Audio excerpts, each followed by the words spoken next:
Bismillahirrahmanirrahim. Assalamu alaikum students. This is the lab 2 of electrical measurements and instrumentation lab, which is regarding the latch and unlatch operations. So basically what's latch and unlatch we'll learn in this lab. The main objectives include understanding the operation of latching and unlatching. OTL stands for output latch and OTU stands for output unlatch. So the foremost thing that we have to learn over here is that what's latch and what's unlatch. Latch means to retain in the terms of measurements and instrumentation. So the output would retain itself if you have applied a latch to it. We can understand it with an example that if we have a switch to turn on any component, any appliance at your home, and you turn that switch on, the appliance will stay on no matter your switch turns off after you turn it on or you make different cycles to it. The appliance will stay on until and unless you apply an unlatch to it. So basically what we mean is that the output will retain itself once it's been triggered by the input, and then it will retain itself till the moment then we unlatch it. So it's been written over here, usually we latch a signal with a condition and then unlatch when a different condition becomes true. Most of the time the latch and unlatch are used together. The symbol for the latched output is this. You can see that in the normal output symbol we have a L written over here. So going towards the formal definitions, this turns a bit on when the rung is executed, and this bit retains its state when the rung is not executed or a power cycle occurs. So you can see that it says that the bit retains its state when the rung is not executed or a power cycle occurs. So the rung stays executed after you turn the bit on. OTL, output latch, is a retentive output instruction. OTL can only turn on a bit. It cannot turn the bit off. You should remember this thing. This instruction is usually used with OTU, with both OTL and OTU addressing the same bit. Okay, this is another important point, that the unlatch and the latch components that will apply to our systems will address the same output bit. Okay, if you face any difficulty, we are going to implement an example of it, so don't worry about it. But just keep this in mind, that latch means to retain the output. Then we know that ladder logic can examine a bit controlled by OTL as often as necessary. When you assign an address to the OTL instruction that corresponds to the address of a physical output, the output device, that can be any appliance that I was talking about, wired to the screw terminal, is energized when the bit is set. When the rung conditions become false, the bit remains set. So this is the thing that I am repeating on again and again, that the bit will remain set on the on condition no matter the rung conditions become true or false, and the corresponding output device will remain energized. So actually the latch input turns the function on or causes it to change state. The function then stays on even if the latch input is turned off. It's again the same thing. To turn the function off, another input must unlatch, which we will study in the next section, which turns the function off. So what's output unlatch? OTU. Here's the symbol for output unlatch. You can see that we have a U in the output symbol that we usually use over in the first lab. I guess we used it, so there was no U or L inside this one, but here we have U written inside it. So what's the definition for it? It turns a bit off, exactly opposite to the output latch that turned a bit on. So this turns a bit off when the rung is executed, and this bit retains its state when the rung is not executed or when power cycle occurs. Power cycle, what do we mean by power cycle? I'll be asking this question in your attendance criteria, so keep this in mind. So power cycles are usually a complete cycle of latch or unlatch, or it's a power on or off cycle.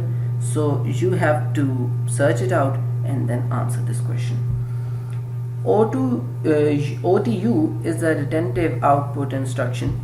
It's the same thing as OTL. OTU can only turn off a bit. This instruction is usually used with OTL, with both OTL and OTU addressing the same bit. It's again the same thing that has been mentioned over here in the above OTL instructions. So ladder logic can examine a bit controlled by OTU as often as necessary. When you assign an address to the OTU instruction that corresponds to the address of a physical output that we were talking about as an appliance, the output device wired to the screw terminal is de-energized. In the case of output latch, it was being energized. Here it is being de-energized, and when the bit is cleared. The unlatch instruction tells the controller to turn off the addressed bit. Thereafter, the bit remains off regardless of the rung condition unless it's turned on. It's exactly the latch thing, but to turn the output off. So before we move to the tasks, we'll move to our logixpro so that we can have an example. So here we are with the logixpro. What we'll do is that we'll implement with some simpler circuits with latch and unlatch. So I'll drop a component over here and another component over here. Okay, so here's the output latch. You can see it's with a L in its brackets, and here I connect it, and then we have an output unlatch and we connect it to the second rung. Okay, so now we'll name it. I'll name it to be 1:1/1. Okay, in fact it's the last time that we learned that it should start from 0. You can change it to any of the symbols, but you should remember that this corresponds to the number of to the specific number of input that you are referring to for your system. So here we are referring to the 0th and first input, and I'll choose the input and output simulator so that we can have a better look over here. And now comes the latch and unlatch bit. I'll refer it to output 2 because here you can see it starts from 2 and then /0. And now for the unlatch, you should remember that the manual said that you have to address the same output bit because you have to unlatch the same bit that has been latched before. So I'll put the same address over here too. Okay, so I guess we are good to go.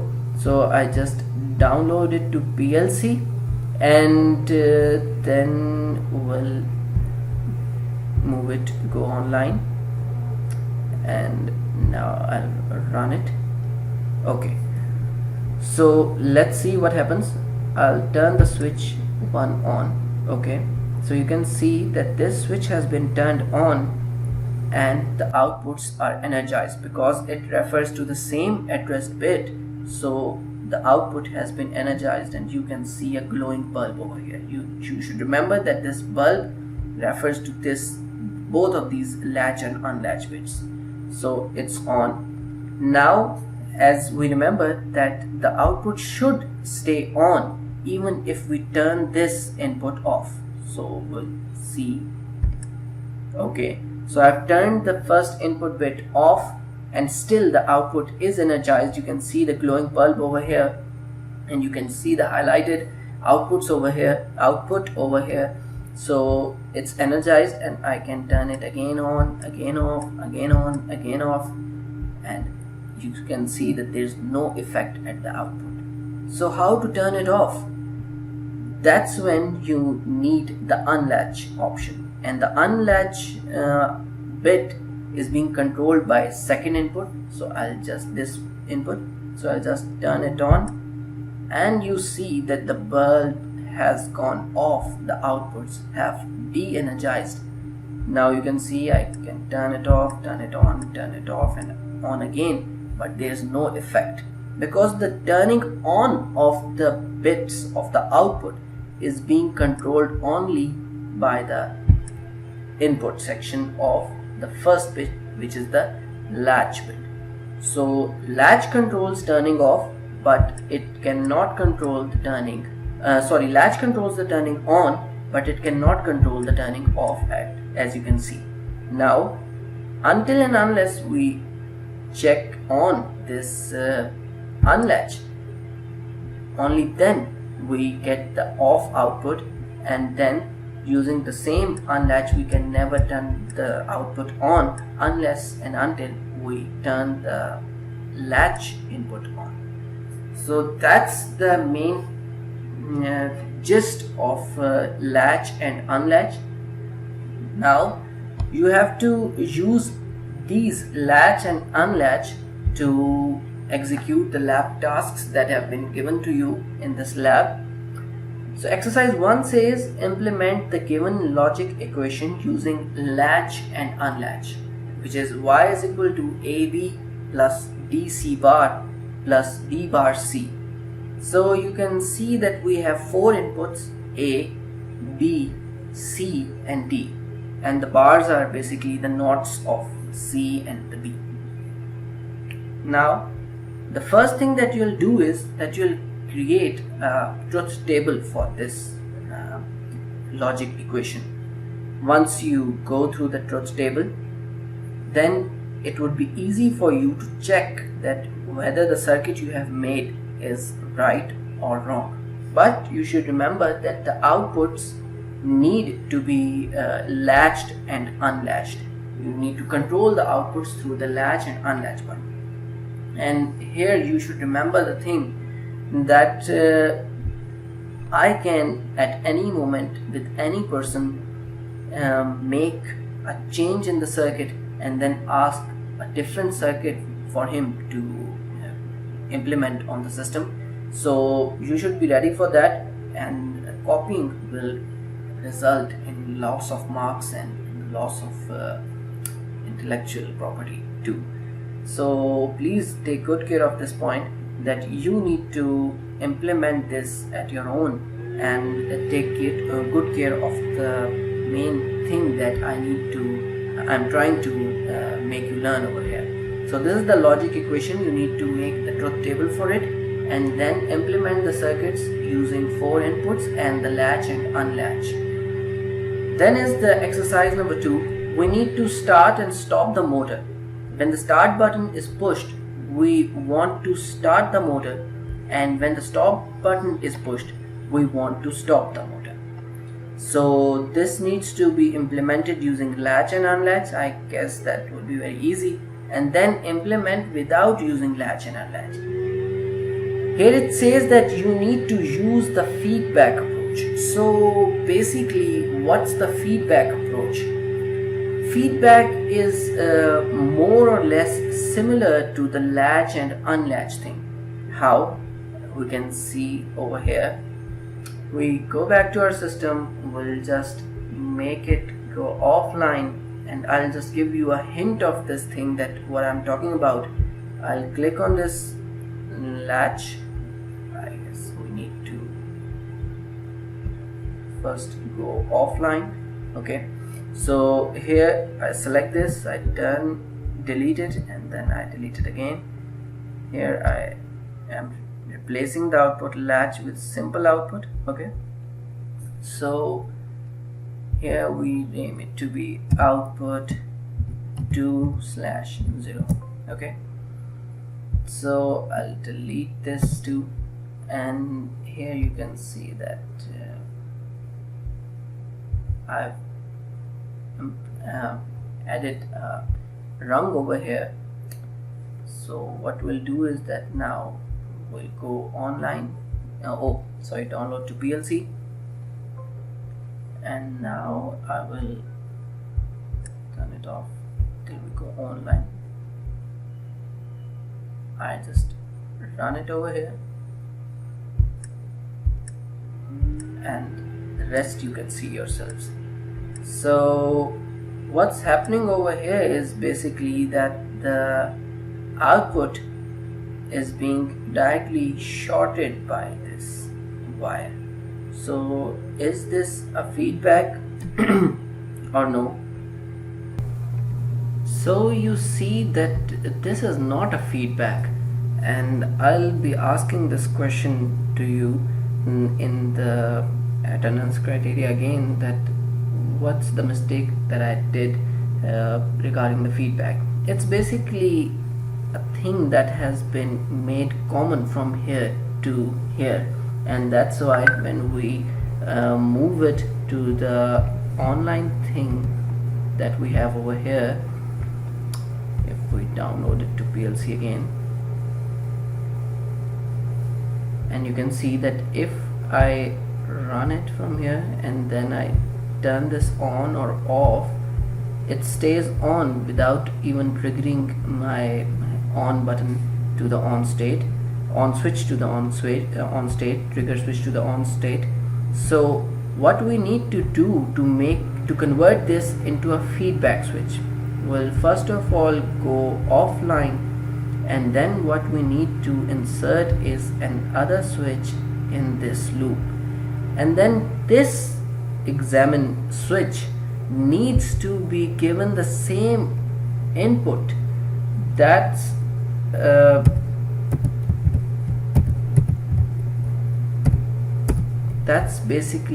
which is basically coming from the output over here.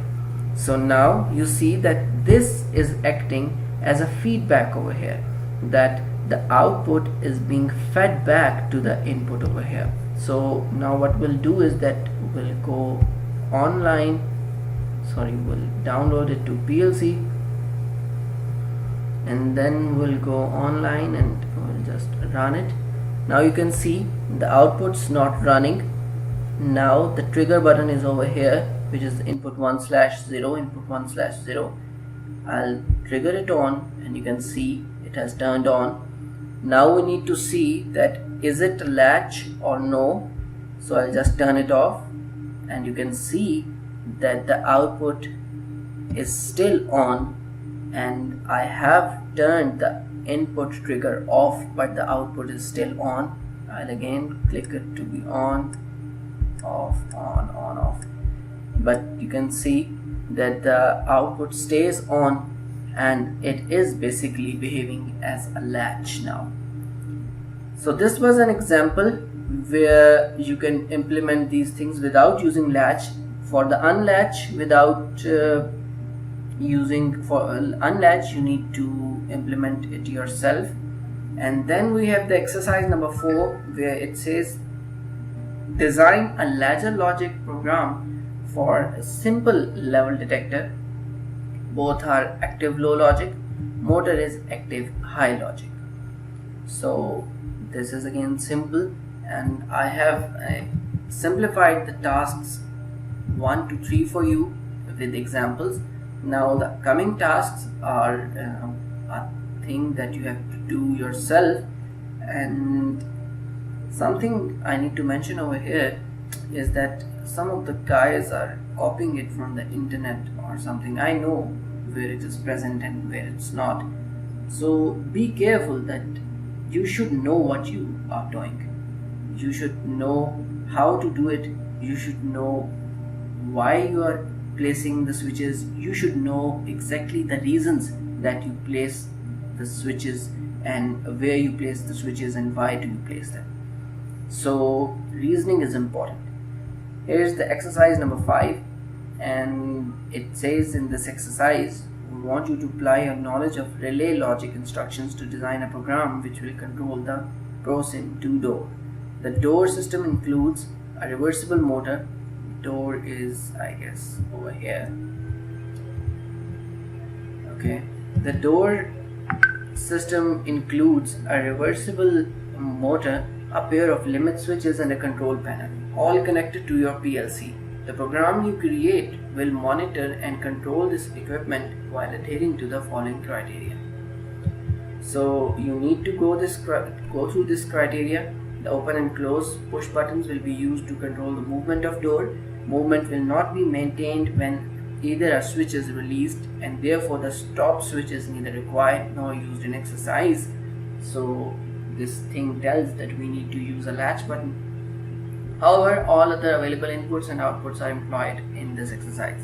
Pressing the open switch will cause the door to move upwards open if not already fully open. The opening operation will continue as long as the switch is held down. If the switch is released or if limit switch LS1 opens, the door movement will halt immediately. Pressing the close switch will cause the door to move down. So you see that there are a number of conditions given for this exercise. You need to go through them while you are implementing this task one by one. And I will again say that you need to know the reasons why you place switches and where are you placing the switches.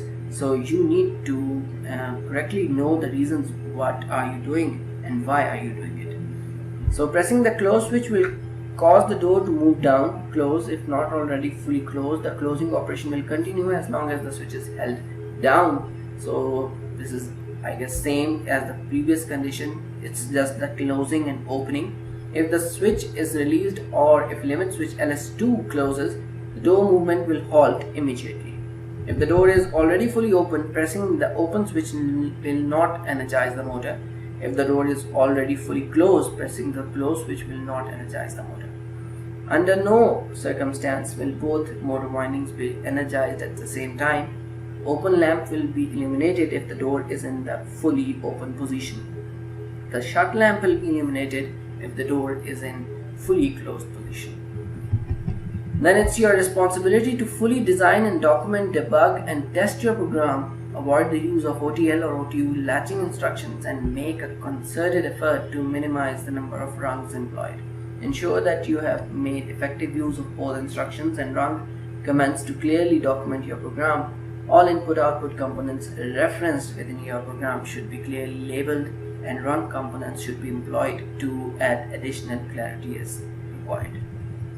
So this is your exercise for the door that has been given over here. I guess I made another mistake, and the picture for the door is over here, which shows the open, close and all the switch names in LS1 and LS2. Then the second programming exercise is about the bus door.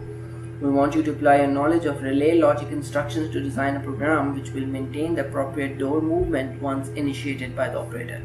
The opening and closing of the door will continue to completion even if the operator releases the push button which initiated the movement. The program will adhere to the following criteria. So these are the again conditions for the second task. The door movement will halt immediately when stopping switch is initially pressed and will remain halted if the switch is released. Pressing the open switch will cause the door to open if not already fully open. The opening operation will continue to completion even if the switch is released. Pressing the close switch will cause the door to close if not already fully shut. The closing operation will continue to completion even if the switch is released. Now, I need to mention over here that these things are not actually so much complex as they seem. These are simply truth tables. These are simply execution tables, and you need to comprehend these instructions, these conditions as on and off states, as simple on and off states, and then things will get easy for you. He's just telling about the conditions. If the door is already fully opened, pressing the open switch will not energize the motor. If the door is already fully closed, pressing the close switch will not energize the motor, which means that if the output state is already being satisfied, the change in inputs will not cause any change in the output.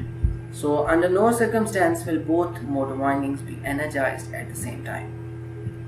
The AJAR lamp will be illuminated if the door is not in either the fully closed or fully opened position. The open lamp will be illuminated if the door is in fully open position. The shut lamp will be illuminated if the door is in fully closed position. It is your responsibility to fully design the document, debug and test your program. Avoid the use of OTL and or OTU latching instructions and make a concerted effort to minimize the number of rungs employed. As before, ensure that you have made effective use of both instruction and rung comments to clearly document your program. So here's again the bus door, or it's not the door, in fact it's this gate door. So you need to implement it according to the conditions given, and these are the tasks. You need to understand the latch and unlatch actually, and then you will be able to understand and implement the tasks. I'll be there for you if you face any difficulty. So I hope that the things would be clear to you now, and if there's still any confusion, it would be removed when you try to implement the circuits on your logixpro.